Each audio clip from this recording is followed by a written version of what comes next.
नमस्कार, ये हिंदी हेडलाइन है। मैं सुभाष राज। आज हम जिस मुद्दे पर चर्चा आपके साथ कर रहे हैं वह चर्चा है उन जेलों की जिनमें से कारोबार का एक ऐसा नेटवर्क चलाया जा रहा है जिसमें करोड़ों की वसूली होती है और होता है एक आतंक। वह आतंक जिससे बिजनेस वर्ल्ड के बड़े दिग्गज हमेशा डरते रहे हैं। लेकिन राजस्थान की पुलिस ने एक ऐसा मौका गंवा दिया है जिस मौके का इस्तेमाल करके वह जेलों से चल रहे काले कारोबार को जड़ से मिटा सकती थी।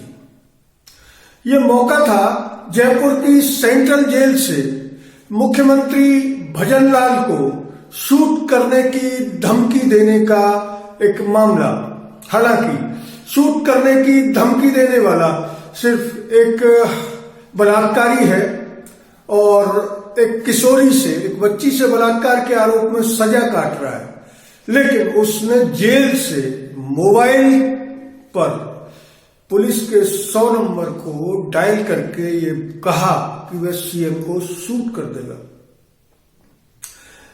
अकेले राजस्थान में ऐसी सैकड़ों घटनाएं पुलिस थानों के रोजनामचे और उनकी एफआईआरों में पेवस्त हैं। लेकिन पुलिस सिर्फ उन्हीं मामलों में कार्रवाई करती है जिनमें उसके ऊपर या तो ऊपर से प्रेशर होता है या उसके आका यानी मुख्यमंत्री जैसी किसी विशिष्ट हस्ती को धमका दिया जाए। हमने शुरुआत में जिस मौके की चर्चा की वो मौका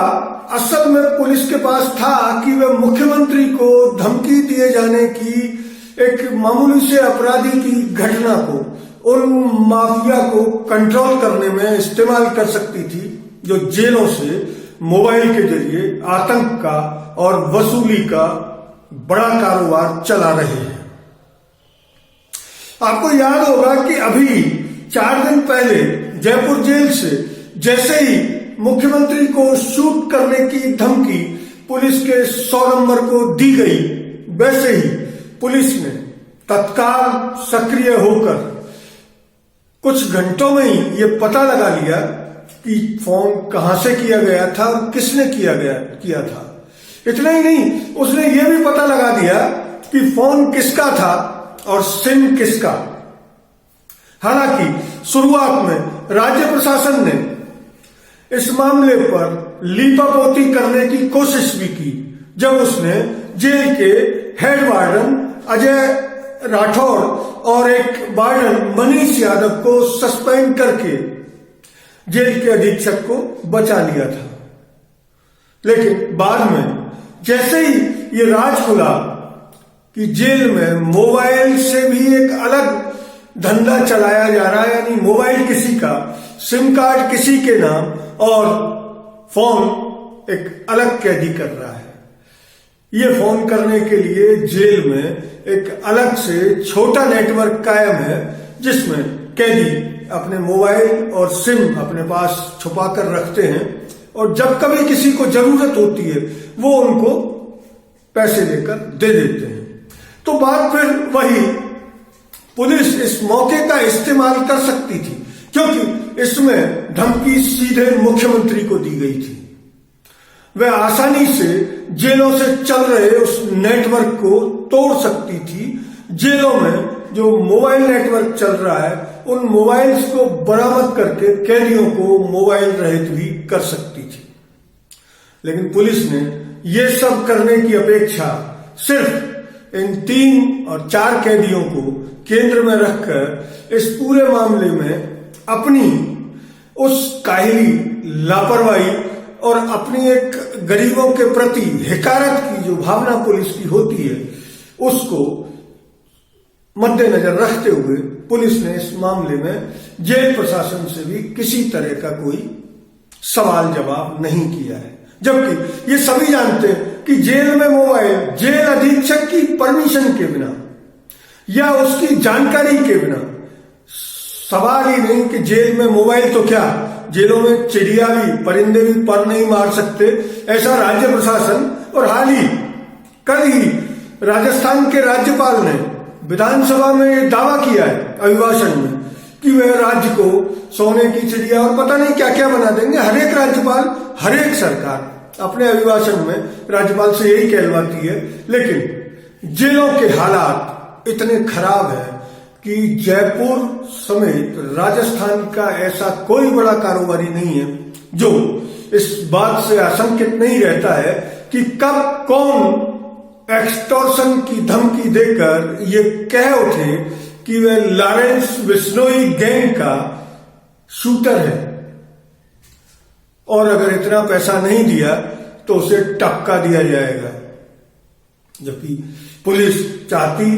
तो आराम से जेल अधीक्षक और जेल के ऑल स्टाफ से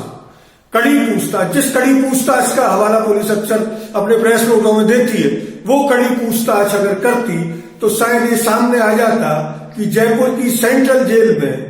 जहां से हर साल 10 से 12 मोबाइल कॉल के मामले पुलिस के रोजनामचों और एफआईआर में दर्ज होते हैं,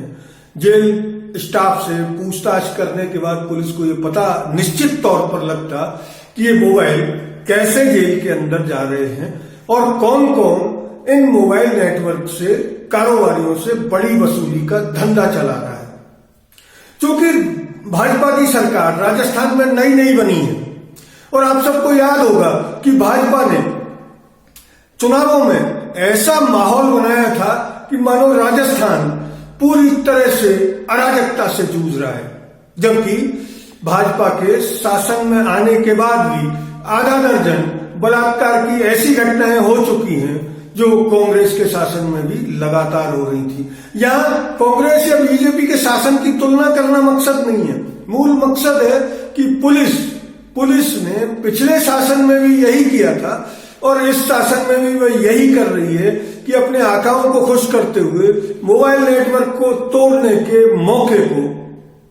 भुनाने में पीछे हट रही है। हालांकि पुलिस के पास अभी भी मौका है, क्योंकि जांच अभी चल रही है। वह चाहे